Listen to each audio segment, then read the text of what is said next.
It's your girl Lynetamimo, and today you're back again with an interesting video. So guys, today I know it's been long since I posted a video. I even did a short trying to explain to you what has been happening. So as you all know, last month I went to Kenya and I really enjoyed my time in Kenya, and coming back since then it has been horrible. Problem after problem after problem. Sikamtu alinirogwa Kenya manini. Anyway, I don't believe anything about kurogwa because I don't believe in that. So since I came back from Kenya, it has been terrible. And yani kulikuwa na mashida nyingi zinafuatana. I don't know what has been happening. Before we continue this video, guys, if you're new here to this channel, kindly take a minute and subscribe. Subscribe guys, and like this video. Just stop whatever you're doing and like this video, guys. At least it could recommend it to someone. So let's go back to the video and I tell you what has been happening. Joanna, I have not been vlogging. So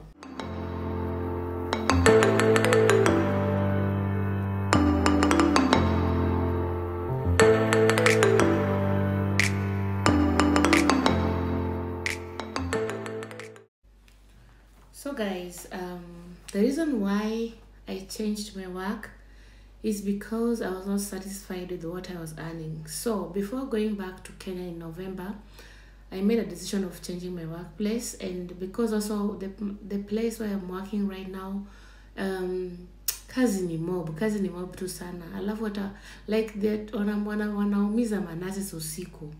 So that's the reason why I decided to change. Then I realized like nafanya so many work hours. What if I go to site abasema nione venye itakuwa? Why? There's some things you don't need to make decision like that. So any tamaa ya pesa ni mbaya. You know, site abasema walipa pesa nyingi sana. Na mimi nilikuwa na tamaa. Like nilikuwa nataka pesa nyingi sana ndo nijisaidie, yani nisaidie home, nifanye nini. Once you go to Kenya, that's when you see the reality of how Kenya life is in Kenya. So that's why I wanted to earn a lot of money. You being the only breadwinner is not easy because Biden also lost his job last year. So, you know, struggle of one person doing everything, it's not easy. So that's why I really needed to change a job. Nikapata mahali, and then where I was working before, there's a place where I worked before with them, you earn good money. So that's why I talked with the lady. She said, okay, you can start in January. So January ndio hiyo mimi nikarudi job nafanya sasa, nikaambia boss atakuwa nipunguzie to 10%, alafu sasa ingine nianze from January. Guys, let me tell you, when I was in Kenya, I asked the boss, have you found a place for me, like like a place where I'm supposed to work? You know, this site about they take you somewhere, they give you a place like you can go to the hospital or door to door, or you can go to this Altersheim. So I asked her, did you find a place? And she said no. The moment she told me no, I really panicked. I was like, oh my god, I just reduced my work to 10%, and she's telling me this new boss is telling me that she has not gotten any place for me. I'm supposed to be starting my work in January, and I'm in Kenya. I was like confused. So later, like after 1 week, she wrote me and told me, yeah, I found a place, and the place is like 45 kilometers away from where you're staying. So guys, that is a 1 hour drive, you know.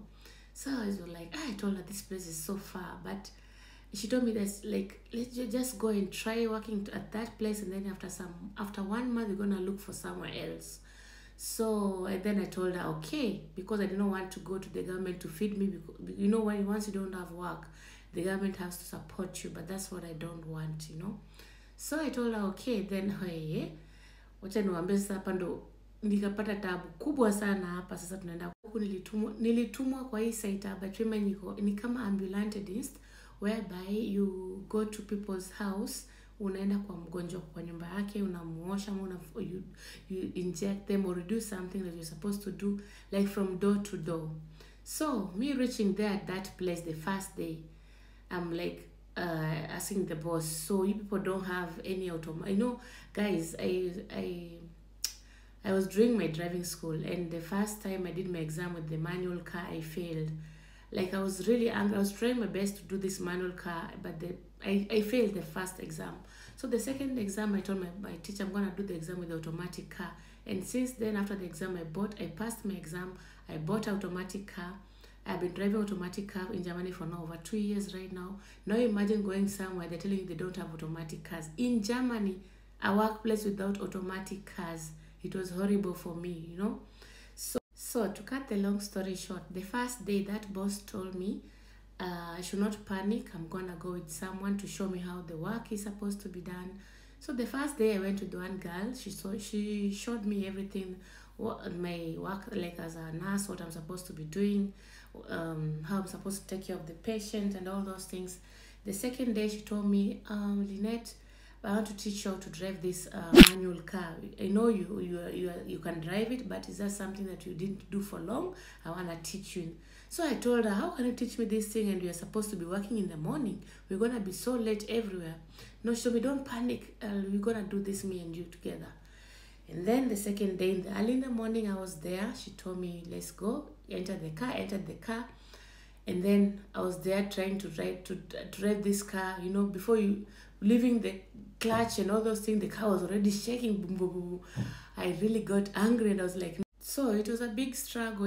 I drove like, I think, maybe let's say 800 meters with the manual car, with stopping, putting on, stopping. And you know, you're driving manual car in a very new town. You don't even know which side the bicycles are coming, all those things, and you're in the manual car.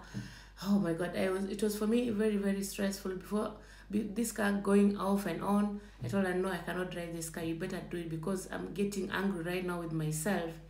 And then later after finishing that day, we told the boss I cannot do the manual car. So the boss told me, okay, you can drive your car. Don't worry, you have to drive your car. I'm gonna be putting benzene for you, you know, if it's okay. Then I told her, if you're gonna be replacing the benzene, the petrol oil, then I said it's okay. So to cut the long story short, the boss aliniruka dakika ya mwisho. Akasema ndio nimeacha kazi, she don't pay anything. So huyu boss wa hiyo place nilikuwa nafanya kazi, si huyu boss mwenye aliniajiri kazi, huyu mwisa nilikuwa namwendea mwenye hana hata automatic cars. She got angry because I left the job, and then she could not even, she said she's not going to replace that money. Then she was like, I never told you anything like that. I told her, I'm not stupid. You know, you cannot tell me something of Dutch. I understand you, but when it comes to returning my money that I put €100, you don't want to replace it. Then I said, okay. So guys, that's what I've been like. Then guys, let me tell you even the reason why I stopped that work. Imagine when nimeenda kazi, nimetoka tu nyumbani vizuri, gari yangu tu all of a sudden kitu kinaharibika. Hizi wish zinaitwa jina kizungu, hizi wipes za blades za kusugua za kumvua. Imagine tu asubuhi na sio kuna mvua, yani the moment nakisha gari, I want to go to that workplace, gari itasumbua tu.